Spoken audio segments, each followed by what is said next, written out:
میرے آقا علیہ الصلوۃ والسلام کی نگاہ سبحان اللہ نے تو جاگتی آنکھوں سے رب کائنات کی زیارت کی، جس کی ایک تجلی موسیٰ علیہ الصلوۃ والسلام جیسے جلیل القدر نبی برداشت نہیں کر سکے، اور جس ذات کو آخرت سے پہلے دیکھنے کی کسی میں طاقت ہی نہیں ہے۔ میرے آقا صلی اللہ علیہ وسلم اندھیرے میں بھی ایسے ہی دیکھتے جیسے روشنی میں۔ حدیث پاک میں ہے بے شک اللہ پاک نے دنیا کو میرے سامنے پیش فرما دیا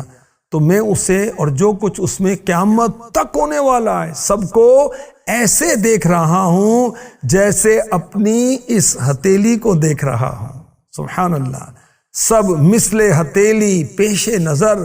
ہر غیب عیاں ہے سینے پر، یہ نور نظر، یہ چشم بصر، یہ علم و حکمت، کیا کہنے